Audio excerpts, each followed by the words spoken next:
Were you rushing or were you dragging? I don't know. If you deliberately sabotage my band, I will gut you like a pig. Oh, my dear God. Are you one of those single-tier people? You are a worthless pansy-ass who is now weeping and slobbering all over my drum set like a 9-year-old girl. The film, in one sense, is all about mentors, and I wonder, each of you, have you ever had a mentor that sort of meant as much to you as these characters do to each other? I'll go for. I mean, yeah. I mean, certainly the kind of the relationship I had with my band, you know, my band leader, my band teacher, was certainly the main inspiration for the character Fletcher and for this entire kind of movie. It made me a better drummer. You know, I don't know if it made, you know, certainly I'm not a drummer now, so I can't say it made me a great, you know, artist as a drummer. But in terms of just sheer work ethic, certainly it made me think about, and we've talked about this a little bit, about the extent to which fear can be a motivator and whether that's a good or a bad thing. You know, if you assume that it works sometimes, which I think sometimes it does, a lot of times it just discourages people, sometimes it does, then in those few cases, is it worth that kind of, you know, that kind of torment? Most mentors that I think back on were much kinder and gentler,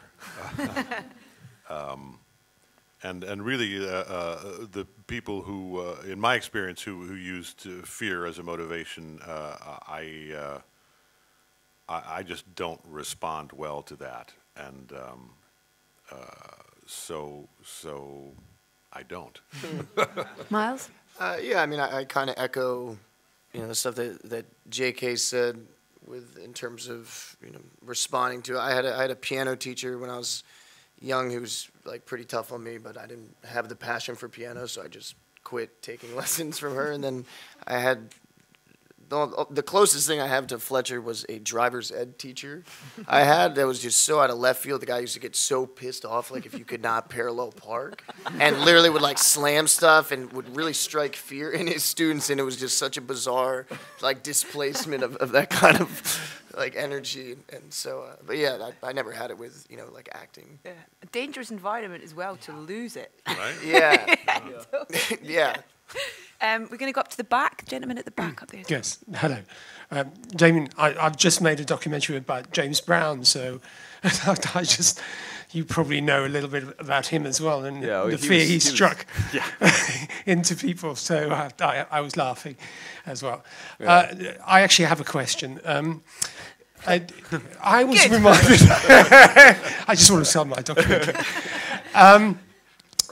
I came to think of boxing films, and I think, has this been an inspiration for you whilst filming? I know it's in the camera as well, but was this in any way a parallel? Yeah, absolutely. I mean, it started with just the idea of showing the physicality of music playing. I think especially in today's, you know, day and age of a lot of electronic music, a lot of music that's, you know, sort of not made physically per se.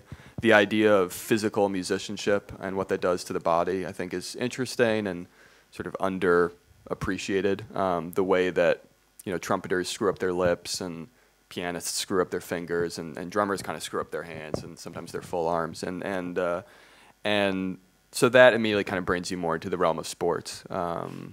So I guess I wanted to sort of draw some of those parallels. Again, also because I think there's lots of music movies about the more intellectual or emotional sides of the art form, which obviously are just as crucial, but I don't think needed to be spotlighted as much. I think there's more need today to spotlight the sheer physicality and sheer kind of just sort of raw hard work that that goes into even getting to that level and what that does to your body.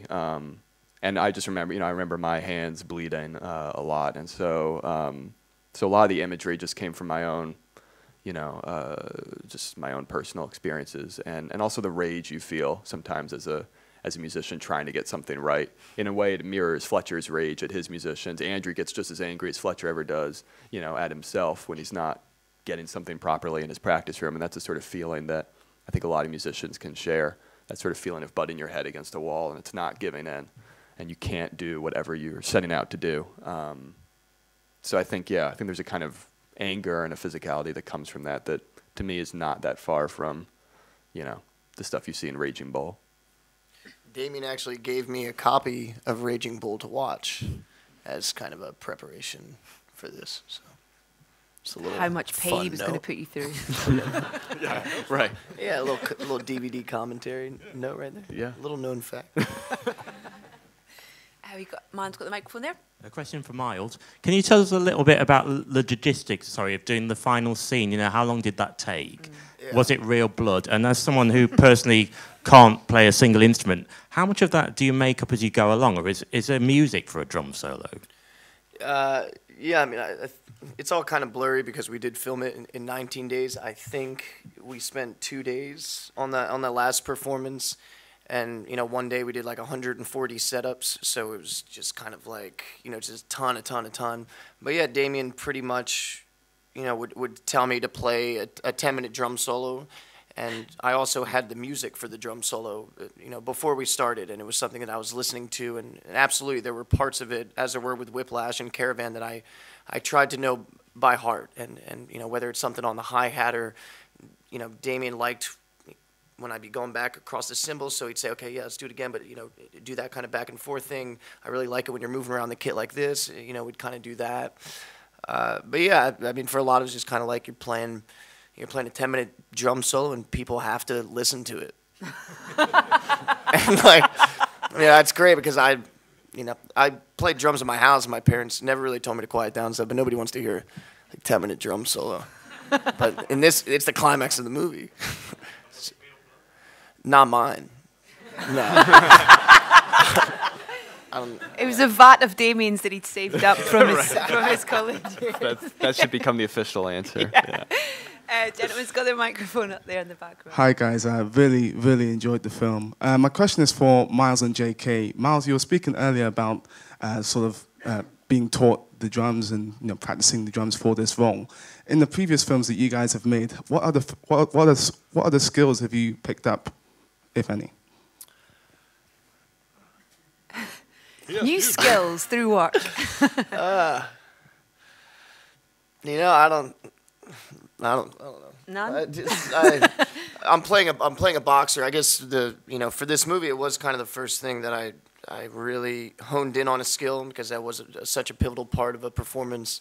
I guess other skills I've shown is not getting in shape. I've done a pretty good job of avoiding the six-pack cliche young actors are thrown into, so did a good job with that. Until now. Until now, yeah. So for this boxing movie, I started a boxing movie in like 3 weeks, and that's kind of something that I've been, you know, amidst all this traveling and promoting Whiplash, you know, I've been able to get into a gym and do some of that stuff, and I find that to be, it's great. Anytime you can kind of parallel, you know, a skill that your character's doing, I just think it makes it even more, you know, more rewarding, at least for me.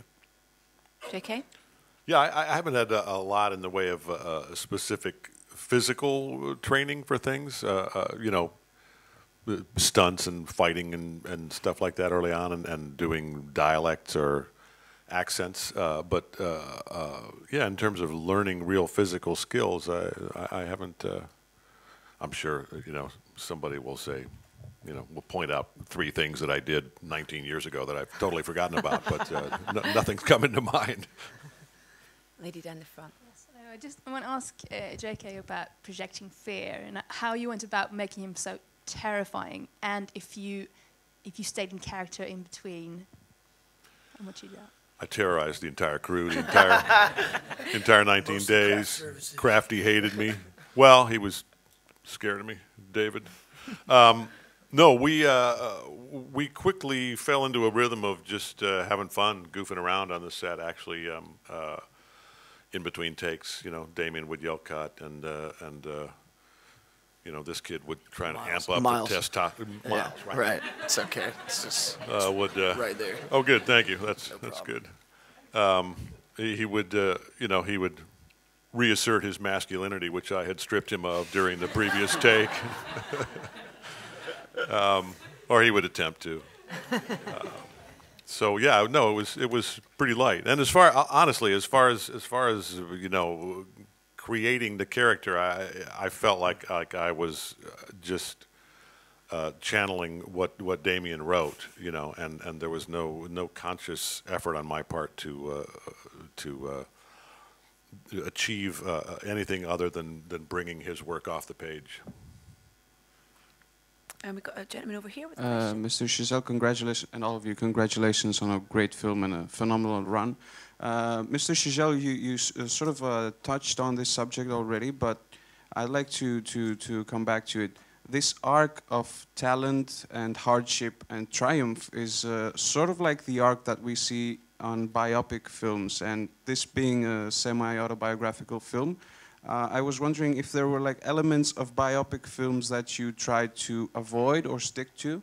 And speaking of biopic films are usually what we call Oscar bait. And I would like to ask you, how accurate would you think the title of Whiplash Whips Up Oscar Nods is going to be? That is a really long question. Oh, I liked that question. That thing was cool, though. It was great. No, I mean, yeah, I mean, what's interesting is, I guess one thing that certainly a lot of biopics do that you know, just kind of by definition, I guess, that I was interested in was the sort of idea of like an origin story. The idea of kind of seeing how someone becomes someone. Certainly there's a whole tradition of that about kind of, you know, Motorcycle Diaries is Che Guevara before he became Che Guevara, and, you know, Shakespeare in Love. It's you know, these kind of becoming sort of narratives. That to me is really interesting because I think there's this big question mark of where do these quote unquote great artists come from? You know, what's the actual process of becoming that? And you know, the Charlie Parker story is referenced a lot in the movie, which Fletcher kind of, you know, he twists the story a bit and uses it to kind of justify his methods.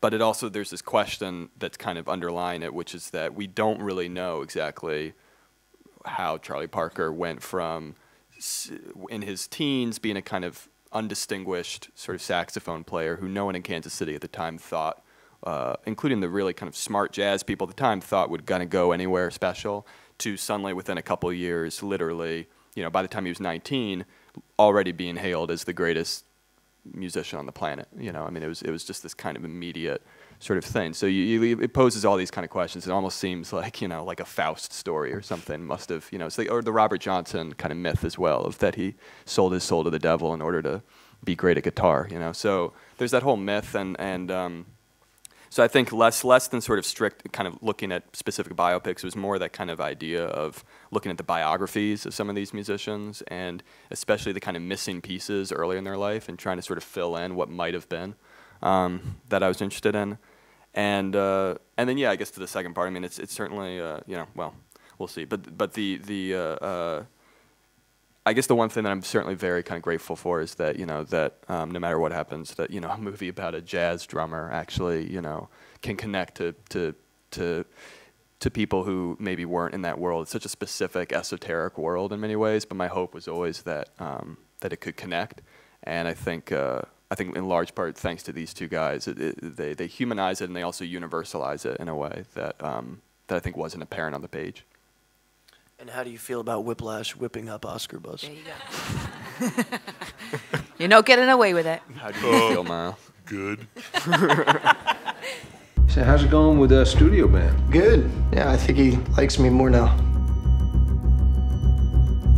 I push people beyond what's expected of them. I believe that is an absolute necessity.